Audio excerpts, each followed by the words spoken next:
This is the Nintendo Switch. It has a load of great video games, which is something a lot of us didn't think we'd be able to say after the Wii U, which had about 10 games. And a few of them were okay. But between Nintendo's own online eShop and in-game stores, there are loads of fantastic games, and sometimes it's hard to know where to look for the best ones. Well, look no further than this video. That's why you clicked on it, right? Now, you clicked on this video expecting to see one list of 10 of the best Nintendo Switch games you can buy. However, you're in for a treat. You're actually getting two lists. One is an exclusive list, meaning every game on the first list I'm gonna go through are games you can only get on the Switch. In my personal opinion, these are the top 10 exclusive games in the order that I feel they are the best in. So why am I doing two lists? Well, a lot of my favorite experiences on the Switch aren't exclusive games, meaning I could play a lot of my Switch games in other places, like PlayStation, Xbox. I just choose to play them on Switch, and in my opinion, it's better on Switch. I just don't really count them towards an exclusive list, so I want to do both. For the most part, I'm not going to be reviewing each of these games in this video. I'm just going to be ranking and listing them. Reason being, I've already reviewed these games in other videos, and I'd just be repeating myself. So instead, if you want to learn more about a game I talk about today, especially if you haven't seen or heard about it before, there'll be links down below in the description with timestamps to every game on this list. I've literally reviewed every game on this list before. Without further ado, let's get started with my personal favorite top 10 exclusive Nintendo Switch games. Oh, and it's probably worth noting I'm not counting the Wii U ports, as they were Wii U games, not technically exclusive to the Switch. If I was counting them, this list would be completely different. Maybe I'll do that version one day. But for now, it's literally just the games that for the first time ever released on Switch. So confusing. I'm gonna start with 3 special mentions, games that very almost made the list. Kirby was too short and too easy for me. Mario Tennis, I just don't personally enjoy sport games. It was fun for what it was. And Fire Emblem Warriors is pretty good, it just didn't make the cut. Number 10 is Tetris 99, a game that released recently for free. It's exclusive to Switch, and it's a load of fun. I actually just reviewed it, believe it or not, in the very last video on this channel, which you can go and watch right after this video. Number 9 is the Pokemon Let's Go games, both Pikachu and Eevee. I had a really fun experience playing these games with my partner Kim. We would sit in bed with our Switches at night, we'd just be catching Pokemon together, going on the adventure together, and then when we were out of the house with our little Pokeballs, we would be catching Pokemon in Pokemon Go. It just added a lot of excitement to our lives for a while there. We don't play it as much anymore, but it is a really fun experience, and it was just great diving back into Pokemon Yellow, essentially, in a almost perfect remaster of the game. Sure, they did change the catching, and I'm still on the fence about it, but ultimately, I like it. Number 8 is Xenoblade 2. Number 8 is Xenoblade 2. I know, I already, this is gonna be so hard to explain. I don't know how many times I've tried to elaborate this, and it just doesn't get through to some people. And if you have no idea what I'm talking about, I really don't want to bring up old problems, but when I reviewed Xenoblade 2 way back in the day, whenever that was, I personally didn't like it. There was a lot about it I wish they had done differently, and it just wasn't an enjoyable experience for me, but I saw its value. I saw what was good about it. Critically looking at it, I could see what was fun about it and what people could enjoy with it, and why people enjoyed the game. And I said that in that first video. I said it's just not a game for me. I really wish they had done these things differently, and it would have been a game for me. But again, that doesn't make it a bad game, and I've always said this, I think it's a good game. It's just not a game for me. It's an absolutely gorgeous game, which I had a load of fun exploring the worlds and the towns and meeting some of the characters that weren't annoying as all heck, but we won't get into that again.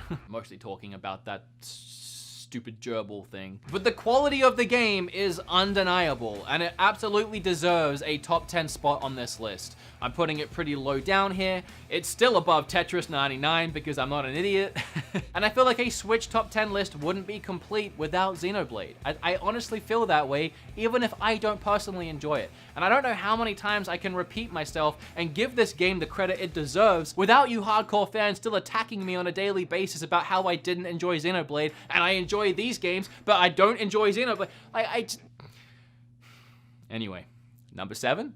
Number 7, I have Splatoon 2, a game that I played endless amounts when it first came out and I haven't touched since. No real reason for that, I just have a lot to play. I think the quality and sheer funitude of both this game and the first one on Wii U speaks for itself. I mean, how often these days do companies actually introduce new IPs and have them be this successful? I hope we keep seeing Splatoon games. I'll always pick one up on launch and I'll always thrash it for the first month or so and then probably move on to something else, but it's always a great time. Number 6, I put Mario and Rabbids, and this might not sit well with a lot of you. A lot of people just hate this game. Personally, I really enjoy turn-based tactics RPG style games. Mario and Rabbids managed to put a whole new fresh spin on the turn-based strategy RPG genre. I love these kind of games. And Ubisoft managed to implement so many new and creative elements into this style while having it perfectly wrapped around the Mario universe, including Rabbids. Really fun title, and until the new Fire Emblem game comes out, it is the best turn-based RPG strategy game on the Switch. At number 5, I have Golf Story. I never thought I would actually enjoy a game about golf.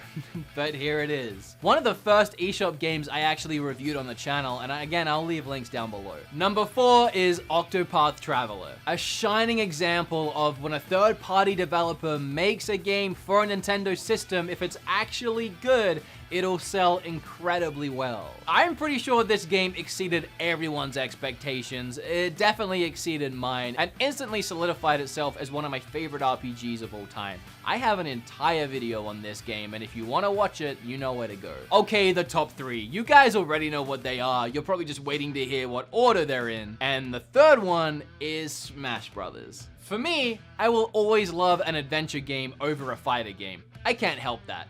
But I would gladly accept any argument that any of these 3 games, and especially Smash, could be a number 1 for the system. Do I have to actually talk about Smash?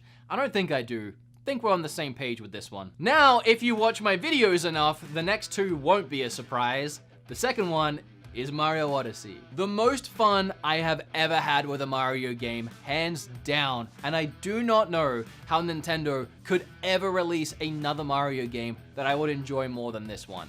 I've never been huge on Mario, okay? I love me some Mario. Grew up with Mario 1 and 3 on I had 2, just never really loved it. Never super loved Mario 64. I really enjoyed Sunshine. Galaxy's obviously great. But again, nothing was like Zelda level of fun for me in Mario games until Odyssey came around and became my favorite Mario game and one of my favorite games ever. Which of course makes number 1 Captain Toad.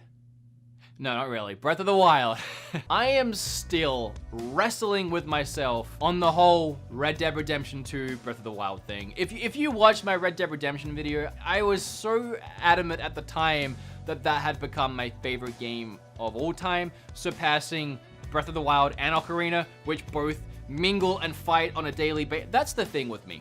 I can never really truly commit to a top 10, especially when it comes to ranking Zelda games. So that list changes on a weekly basis depending on my mood. I love them all so equally, it's impossible for me to make any kind of list. It was hard for me to make this list. But either way, Breath of the Wild is either my favorite game of all time or tied for my favorite game of all time. It's freaking up there.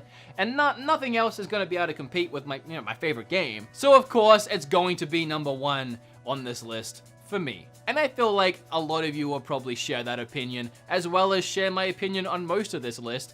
But of course, everyone's different, and you can leave yours down below. I actually already reached out to Twitter and Facebook to see what other people's top 10s were, and they were all very different. Like, every single person has their own top 10, and it's great to see. But now that that's done, here's my personal favorite top 10, including anything on Switch, exclusive or not. It was really hard to nail this one down, insufferably hard. Like, there are games that I almost wanted to put in the top 10 that I'm not even going to mention today, because there's so many I could put into a top 10, I had to draw the line somewhere. But I do have like a bunch of special mentions, like almost 10 special mentions in and itself. And I'm going to get them out the way first so that y'all don't expect to see them in the list. And again, everyone is different, okay?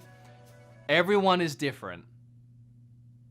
I say that because Hollow Knight is my first special mention. We have Hollow Knight, Tetris 99, Fury, Bayonetta 2, Celeste, Fortnite, yes, Fortnite. I had a lot of fun with it on Switch, and Final Fantasy IX. Those were my special mentions. Then, if we want to do a top 13, I have at 13 Wargroove, at 12 Enter the Gungeon, and at 11 Ys 8. So those three, they're above special mentions. They just barely made it off the list. Number 10, we have Thimbleweed, which for last year was actually my number 1 favorite eShop only game that didn't have a physical, even though it does now. So my number 1 made it to number 10, but obviously I still love it. Number 9 is Starlink. Pretty much because it's Star Fox. Right, it's my Star Fox game on the Switch, at least it's the one that I have right now, but I enjoyed it a lot. I said it in my video about it, which you can go and watch after this video, but it's my favorite Star Fox, not Star Fox game. I've never really loved on-rail shooters, which is what Star Fox is, but this gave me the open freedom to explore galaxies with Star Fox and his crew, and I just adored every second of it. It felt so at home on the Switch, and with Star Fox DLC being an exclusive, it's almost its own weird exclusive on the Switch. Number 8, we have Mario and Rabbids. Number 7, we have Octopath. Number 6, we have Dragon Quest Builders. This was the first game that I truly got addicted to on the Switch and just could not put it down for weeks, and ended up making that first video I ever made about addictive Switch games, which led into a weird series of games I found addictive on Switch. Number 5 and number 4 I wrestled with the order with for a long time, but ultimately number 5 ended up being Dead Cells. Pretty sure I also made an addicting video about Dead Cells because it is. This was one that I not only played for a couple weeks straight after getting it and didn't touch any other game, but it was one that when I started playing other games, I would always come back to Dead Cells and just keep making progress in it in between everything else. And usually I'm the kind of guy that when I'm done with a game or when I move on, I just kind of move on. But Dead Cells was one that I couldn't let go, and I still play from time to time. And number 4 is pretty much the exact same story, Moonlighter. I could not put this game down when I first got it. And even now, like a couple nights ago, I pick it back up and I make more progress. I haven't finished it yet. I don't know if I suck at it or what. My Switch says that I've put 20 hours into this game and I'm still going. I feel like I'm getting really close to beating the final boss. I'm in the last dungeon. There's just so much of going into the dungeon, slugging it out, bringing your items back, selling them in your shop, making yourself a little better. Like, it's a grind. It takes time. It's one of the most grindy games I've played, but the grind is fun. Like, they managed to make that grind enjoyable. And while I can only grind for like 3 or 4 hour bursts, which is pretty long bursts, which I'm very much engaged with the entire time, it has me constantly coming back and making myself a little better, and then beating the next boss, and then being a little better again, and rinse and repeating. But this is one that I just can't wait to finish eventually. I have so much to play, otherwise I would have finished it by now, but you know. And for the top 3, we're gonna have a little bit of deja vu.